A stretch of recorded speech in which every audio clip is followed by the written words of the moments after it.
안녕하세요, 여러분. 오늘도 영상으로 함께해 주셔서 정말 감사합니다.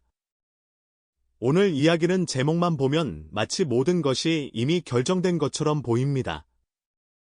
손흥민, 남을지 떠날지 결정해라. 나는 최후 통첩. 미국 전역을 울렸다는 반응. 그리고 맨시티 5천억 원 계약 수락설까지. 다만 오늘 영상의 핵심은 이 자극적인 문장 자체가 아니라 이 이야기가 왜 나올 수밖에 없었는지, 그리고 그 배경에 놓인 시간의 흐름과 현실을 차분히 따라가는 데 있습니다. 제목은 하나의 장치일 뿐이고, 지금부터 말씀드릴 내용은 그 이면에 깔린 실제 흐름에 더 가깝습니다. 첫 번째 논점은 모든 변화의 출발점이었던 스티브 체룬돌로 감독의 이별, 그리고 그 이별이 FC와 손흥민에게 남긴 파장입니다. 이 이야기는 단순히 한 명의 감독이 팀을 떠난 사건이 아니라 한 시대가 끝나고 다음 시대가 열리는 분기점에 가깝습니다. 체룬돌로 감독이 FC를 떠난다는 공식 발표가 나왔을 때 현지 팬들과 선수단 내부에서는 예상보다 훨씬 깊은 허탈감이 흘렀습니다. 이미 시즌 도중부터 이별 가능성이 여러 차례 언급되었음에도 불구하고 막상 시즌 종료와 함께 발표된 작별 소식은 이제 정말 끝났구나라는 현실을 강하게 각인시켰기 때문입니다. 체룬돌로 감독의 이력과 FC에서 보낸 시간은 결코 가볍게 정리될 수 없습니다. 그는 처음부터 화려한 스타 감독이 아니었습니다. 선수 시절 명성을 가졌던 것도 아니고 지도자로서도 감독 경험이 전무한 상태에서 FC 지휘봉을 잡았습니다. 당시만 해도 너무 위험한 선택 아니냐는 의문이 구단 안팎에서 끊이지 않았습니다.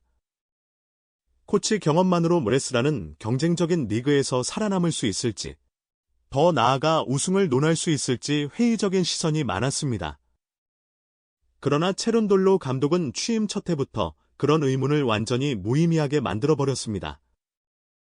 그가 FC에 남긴 가장 큰 유산은 단순한 트로피 숫자가 아니라 팀의 체질 변화였습니다. 이전에 FC가 재능 있는 선수들이 모인 팀이었다면 체룬돌로 체제의 FC는 명확한 색깔과 구조를 갖춘 팀이었습니다. 강한 압박, 빠른 전환, 그리고 공격과 수비의 간격을 줄이는 조직력은 시즌이 거듭될수록 더 단단해졌습니다.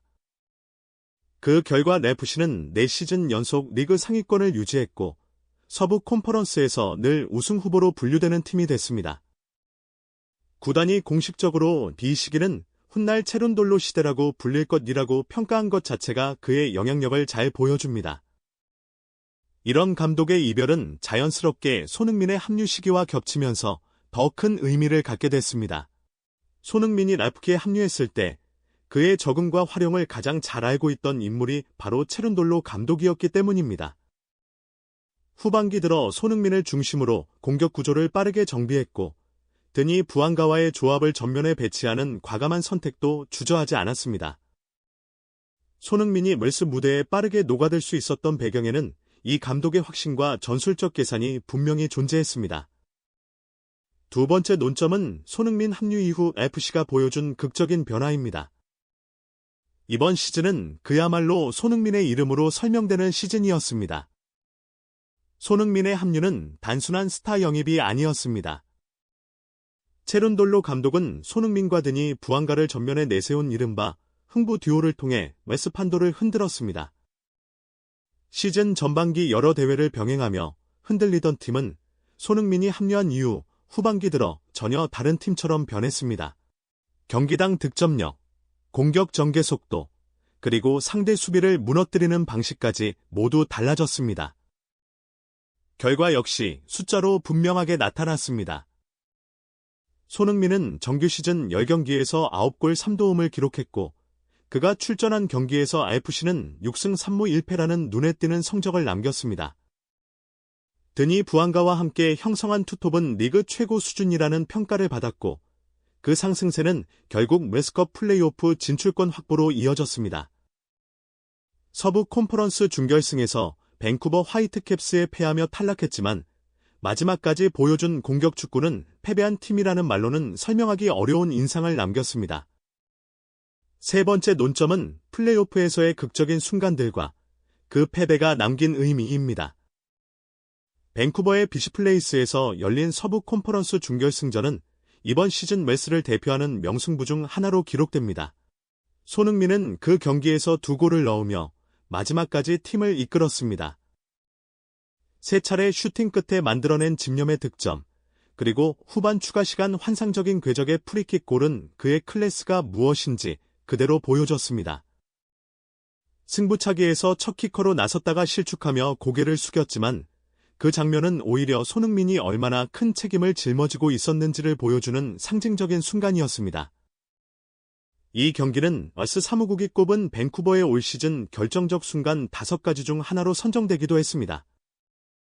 관중 5만 명을 넘긴 역사적인 경기였고 FC와 손흥민이라는 흥행 보증 수표를 꺾은 경험은 밴쿠버가 결승까지 나아가는 동력이 됐습니다.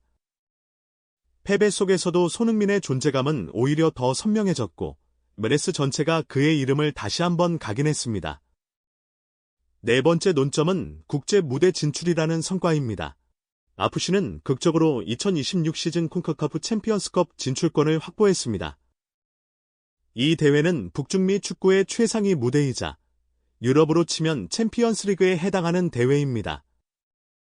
미국, 캐나다, 멕시코, 중미 강호들이 모두 모이는 이 무대에 FC는 구단 역사상 4번째로 이름을 올리게 됐습니다.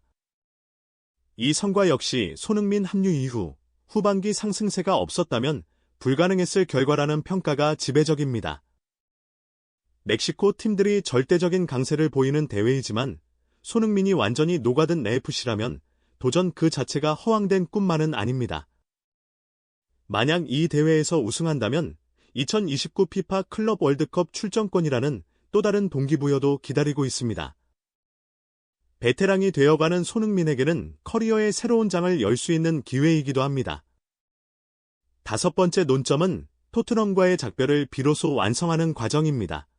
손흥민은 올겨울 다시 런던으로 향합니다. 토트넘은 리버풀과의 홈 경기에서 손흥민을 위한 헌정식을 준비하고 있고 경기 전 공식 발표와 하프타임 행사까지 마련할 계획입니다. 지난 여름 한국에서 급하게 작별을 고했던 그로서는 10년을 함께한 팬들에게 직접 인사를 전할 수 있는 마지막 기회입니다. 티켓이 순식간에 매진되고 현지 언론이 소니 프리미엄이라는 표현을 사용할 만큼 반응은 폭발적입니다. 등번호 7번 영국 앨번, 동상 설치까지 거론될 정도로 그의 상징성은 이미 토트넘 역사 속에 깊이 새겨져 있습니다. 개인적인 평가를 더하자면 오늘 제목에서 언급된 최후 통첩이나 맨시티 계약설, 다시는 미국으로 돌아가지 않겠다는 발언 역시 현재로서는 확인되지 않은 소문에 가깝습니다. 명확한 증거는 없고 여러 이야기들이 과장된 형태로 결합되며 흘러가고 있는 상황입니다.